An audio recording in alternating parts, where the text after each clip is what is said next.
Gawa, 15 kabanata. May dumating doon na ilang taong mula sa Judea at nagturo sa mga kapatid. Kapag hindi kayo nagpatuli ayon sa kaugaliang itinuturo ni Moises, hindi kayo maliligtas. Mahigpit itong tinutulan ni na Pablo at Bernabe at naging mainitan ang kanilang pagtatalo. Kaya't napagpasyahang papuntahin sa Jerusalem sina Pablo at Bernabe at ilan pang kapatid na taga-Antioquia upang ang suliraning ito ay isang guni sa mga apostol at sa matatandang pinuno ng iglesia. Isinugo nga sila ng iglesia at pagdaan nila sa Phoenicia at Samaria. Ibinalita nila roon na marami ng mga hintil ang nahikayat sa pananampalataya. Ito na may labis na ikinagalak ng mga kapatid. Pagdating nila sa Jerusalem, malugod silang tinanggap ng mga apostol, ng mga matatandang pinuno at ng buong iglesia.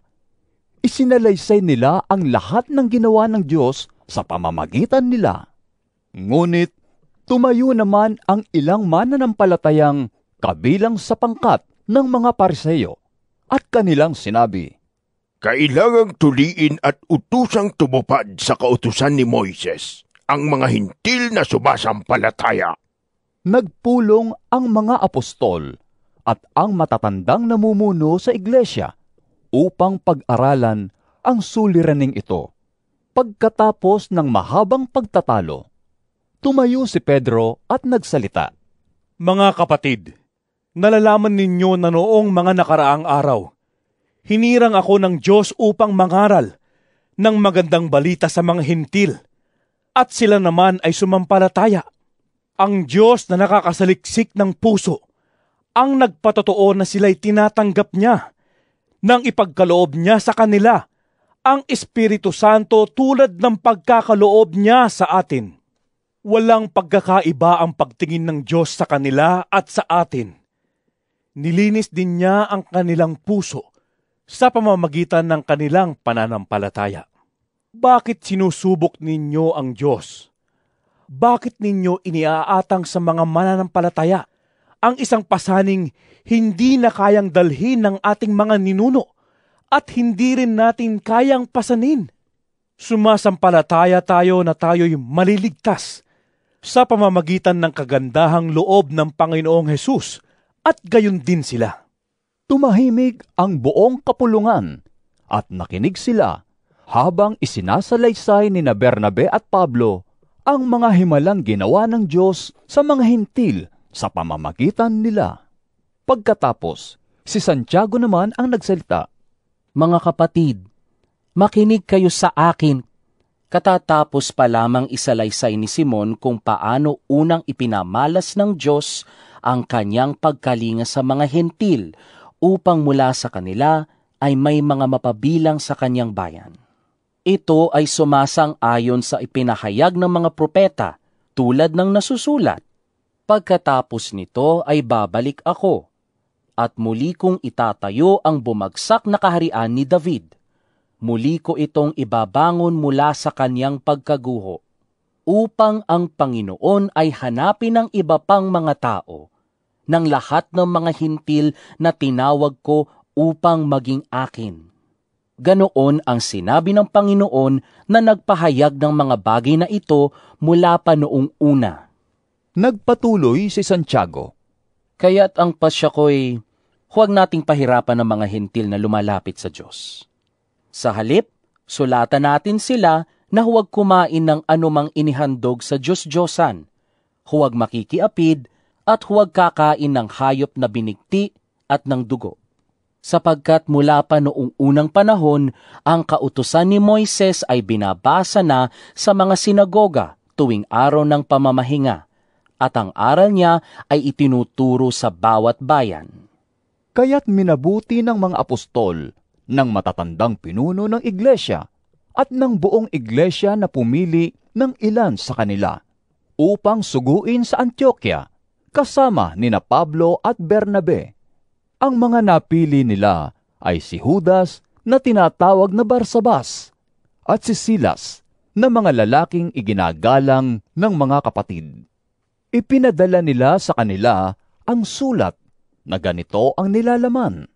Kaming mga apostol at ang matatandang pinuno ng iglesia, inyong mga kapatid, ay bumabati sa mga kapatid naming hentil na nasa Antioquia, sa Syria at sa Cilicia. Nabalitaan naming ginugulo kayo ng ilang kasamahan naming galing dito, kahit na hindi namin sila inutusan, at binabagabag nila kayo sa pamamagitan ng kanilang itinuturo. Kaya't napagkaisahan naming magpadala sa inyo ng mga sugo. Kasama sila ng ating minamahal na sina Bernabe at Pablo. Mga taong hindi nag-atubiling itaya ang kanilang buhay sa paglilingkod sa ating Panginoong Hesukristo. Isinugo namin sa inyo sina Judas at Silas upang ipaliwanag ang sinasabi sa sulat na ito, sapagkat minabuti namin at ng Espiritu Santo na huwag na kayong atangan ng iba pang pasanin, maliban sa mga bagay na ito na talagang kailangan. Huwag kayong kakain ng anumang inihandog sa mga Diyos-Diyosan, ng dugo, at ng hayop na binigti, at huwag kayong makikiapid. Layuan ninyo ang mga iyan para sa ikabubuti ninyo. Paalam. At pinalakad nila ang mga sugo. Pagdating sa Antioquia, tinipon ng mga ito ang mga kapatid at ibinigay ang sulat. Pagkabasa sa sulat, nagalak ang lahat dahil sa mensaheng nagpalakas ng kanilang loob. Sina Judas at Silas, na mga propeta rin, ay maraming itinuro sa mga kapatid na nakapagpasigla at nakapagpatibay ng kanilang pananampalataya. Ang dalawa'y tumigil doon ng kaunting panahon.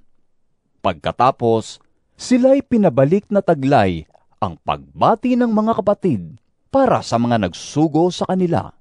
Ngunit minabuti ni Silas ang manatili doon. Subalit, nanatili sina Pablo at Bernabe sa Antioquia, at kasama ng marami pang iba ay nagturo at nangaral ng salita ng Panginoon.